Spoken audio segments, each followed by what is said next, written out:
wannan tsada ta rayuwa da wannan hali na masifa da ake ciki, wani abin aka baka labari in ba gani kai da idan ka ba sai ka ƙaryata. Nan da kuke gani kango ne na wata makarantar islamiyya da muka fara yi da wata baiwa Allah ta dauki nauyi a yi. Kawai mun tura wakiliyarmu ta je ranar da safe gurin aiki ta ga aiki, kawai ta ga mace da yaya a cikin kango a zaune, gashi na har sun dora girki sun kwana. Hankalinta ya tashi, tambayi baiwa Allah lafiya kika zo wannan kangon kika kwana kike zaune ke da yara? Ta ce wallahi ba ta da inda za ta zauna, ba ta inda za ta kwanta ita da wannan yara nata. Mijinta ba shi da lafiya, ciwon kafa yake, aka dauke shi aka kai shi garin su, magini ne, aka mai da shi garin su domin ni mai magani. Sun je garin zama ya kasa yiwa, ba abinci ba kula, ba inda ma za su zauna su kwanta, saboda haka suka tattara suka dawo nan. To kudin haya su ya kare, gidan haya suka kore su aka tashe su, sai suka dawo ni kango suke zaune a nan wata unguwa haye, suke zaune a kangon. To jiya da safe mai kangon ya tashi zai yi gini, to shine suka gaba inda za su zauna, shine suka dawo nan kangon su ji an ci ana gina wata makarantar islamiyya. Suka ce za su roƙi masu ginin dan Allah dan Annabi su bar su ranga kwana a gurin, tunda makarantar islamiyya ce, an ce makaranta ce za a yi ta islamiyya wacce neman lada ake, to saboda haka suna roƙo a basu su dan zauna a gurin dan Allah, ko ana gini ne in za a yi gini da rana sai su fita.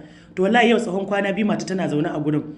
In magina za su ci gaba da gini sai ta fito ta dawo waje, in an gama gini su koma su kwanta ita da yaranta a wannan kango cikin filin Ubangiji, cikin filin Allah. Haka take rayuwa ta da wannan yara nata, saboda mijin nata ba shi da lafiya. Ta ce mijin ma bai ma san ina suke ba a halin yanzu, ko da a ce Allah ya sa ya dawo ma ya warke ma bai san inda suke, balle ta ce ciwon nashi ma sai abin da Ubangiji yayi. Yana cikin tsanani, yana cikin yanayi, babu abinci, babu gurin kwana, ita da yaran, kwalli yaran ƙanana, abin tausayi. Wallahi taran da muka ga matan nan hankali na ya tashi, saboda halin da take ciki ta da wannan iyali nata. Dan Allah al'umma ku taimaka mata. Za ku cikakken bayani daga bakin da take bayani. Assalamu alaikum. Gina ta ina zuwa ina dan ganin aikin ginin kwana biyu haka. Yau ina zuwa da safiyar nan kawai sai na tarar da baiwar Allah a ciki da yara ƙanana a ciki. Tana zaune har da girki, ta ɗora tukunya da kayayyakinta. Na zuba salati na ci, baiwar Allah ya na ganki a cikin kangon nan. Yaya me yake faruwa? Bari dai ku ji daga bakinta. Baiwar Allah me ya kaki cikin wannan kangon? Abin da ya kani cikin wannan kango, an tashe mu daga kangon da muke aka ba mu aro.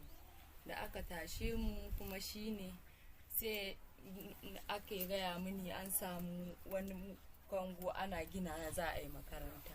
To shine na ce to bari in shigo cikin kangon nan zauna, ko mai kangon ta zo Allah ya sa da za ta bar mana mu dan zauna a hakan ma, kafin mu samu wani abin yadda za mu samu kuɗin da mu kama haya ko ɗaki ɗaya ne.